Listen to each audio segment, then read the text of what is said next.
Welcome back to clean news Rajasthan.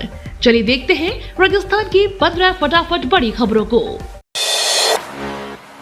Bhajanlal, Vasundhara, Gehlot, pilot और बेनीवाल सभी के लिए लिटमस टेस्ट।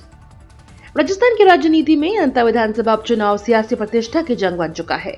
बीजेपी के मुख्यमंत्री भजनलाल शर्मा और पूर्व मुख्यमंत्री वसुंधरा राजे के लिए यह चुनाव लिटमस टेस्ट माना जा रहा है। वहीं कांग्रेस के लिए भी यह एकजुटता की परीक्षा है। कांग्रेस ने प्रमोद जैन भाया को मैदान में उतारा है, जबकि निर्दलीय नरेश मीणा ने मुकाबले को त्रिकोणीय बना दिया है।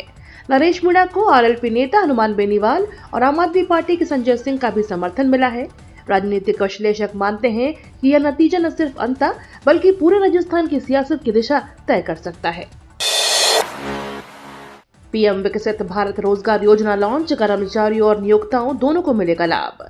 कर्मचारी भविष्य निधि संगठन यानी ईपीएफओ ने प्रधानमंत्री विकसित भारत रोजगार योजना की शुरुआत कर दी है। यह योजना 1 अगस्त से 31 जुलाई 2027 तक लागू रहेगी। योजना के तहत 1 लाख रुपए तक मासिक वेतन पाने वाले नए कर्मचारियों को हर महीने अधिकतम 15,000 रुपए का लाभ मिलेगा, जबकि नियोक्ताओं को प्रति कर्मचारी 3,000 तक का प्रोत्साहन दिया जाएगा। कर्मचारियों को कम से कम 6 माह तक नियुक्त रखना अनिवार्य होगा। साथ ही ईपीएफओ ने पेंशन भोगियों के लिए नई डिजिटल सुविधाएं शुरू की है, जिससे वे अब घर बैठे फेस ऑथेंटिकेशन से जीवन प्रमाण पत्र जमा कर सकेंगे। राजस्थान में साफ हुई चुनावी तस्वीर, मई में होंगे वन स्टेट वन इलेक्शन के चुनाव। राजस्थान के निकाय और पंचायत चुनाव को लेकर अब तस्वीर साफ हो गई है। यूडीएच मंत्री जबर सिंह खर्रा ने घोषणा की है कि वन स्टेट वन इलेक्शन के तहत अब चुनाव मई में ही होंगे।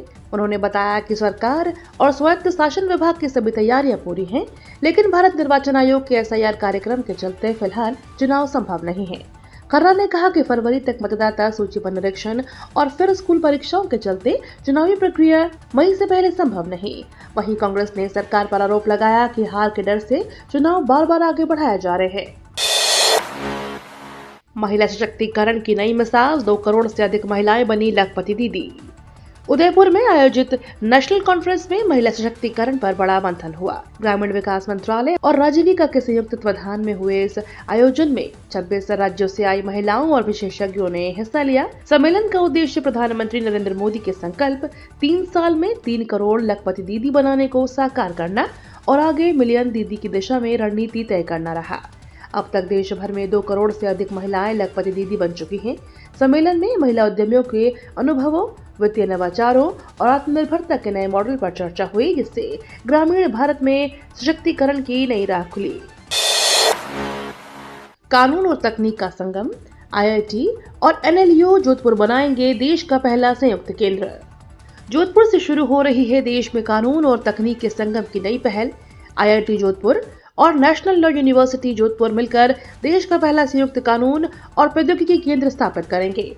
यह केंद्र आर्टिफिशियल इंटेलिजेंस, साइबर सुरक्षा, डेटा संरक्षण और डिजिटल गवर्नेंस जैसे विषयों पर काम करेगा।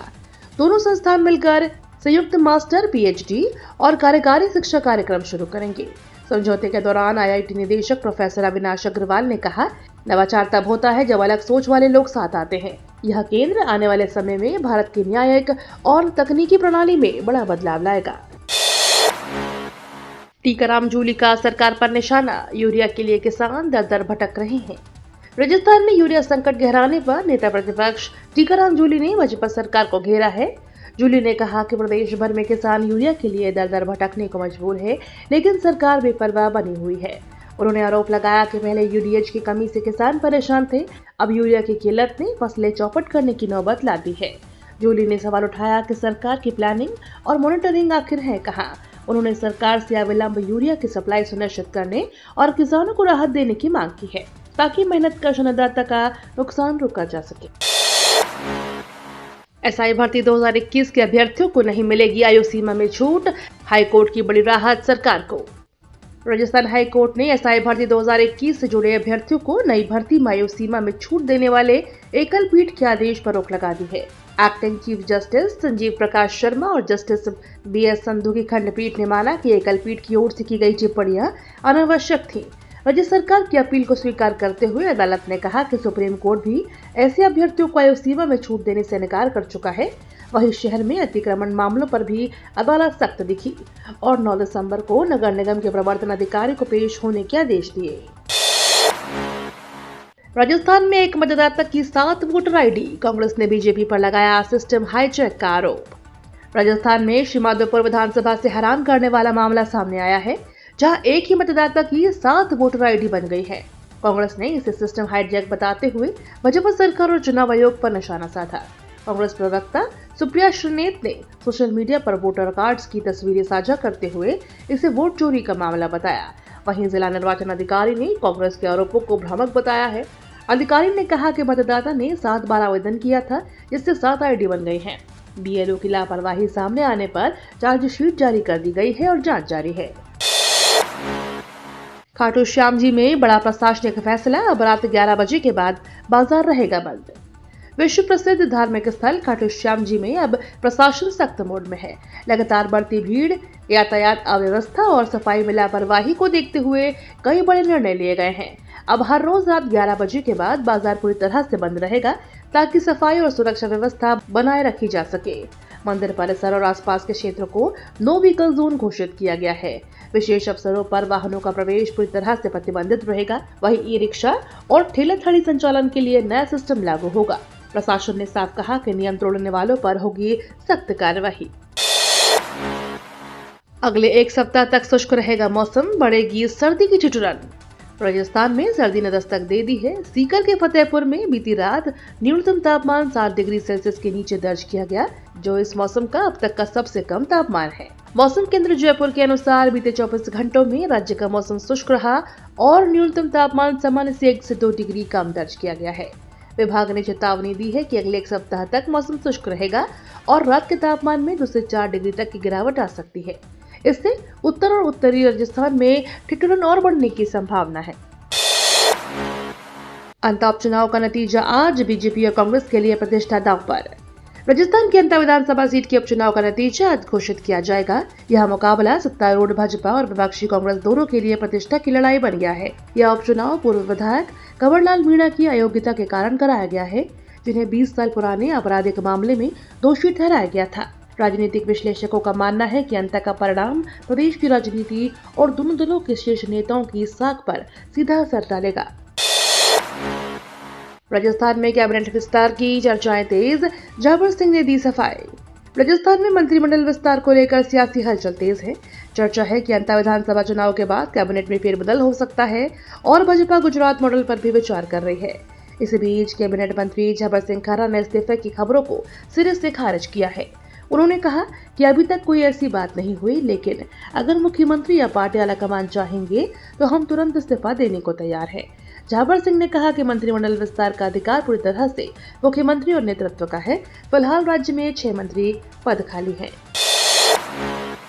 सवाई माधोपुर में वन विभाग की बड़ी कार्यवाही, 60 बीघा जमीन अतिक्रमण से मुक्त। राजस्थान के सवाई माधोपुर जिले में वन विभाग ने पर्यावरण संरक्षण की दिशा में बड़ी कार्रवाई की है। झोपड़ा गांव के पास कुछ लोगों ने जंगल की 60 बीघा जमीन पर अवैध कब्जा कर सरसों की फसल बो रखी थी। सूचना मिलते ही वन विभाग की टीम मौके पर पहुंची और पूरी फसल हटाकर भूमि को अतिक्रमण से मुक्त कराया। सामाजिक वानिकी के उप वन संरक्षक सुनील कुमार और वन क्षेत्र अधिकारी कैलाश शर्मा के नेतृत्व में यह ऑपरेशन किया गया। टीम ने जेसीबी से जमीन के चारों ओर गहरी खाई खोद दी, ताकि भविष्य में दोबारा अतिक्रमण न हो सके। भगवान बिरसा मुंडा की 150वीं जयंती पर बांसवाड़ा में नामकरण की मांग। आदिवासी बहुल जिले बांसवाड़ा में भगवान बिरसा मुंडा की 150वीं जयंती पर उन्हें श्रद्धांजलि देने की मांग उठी है।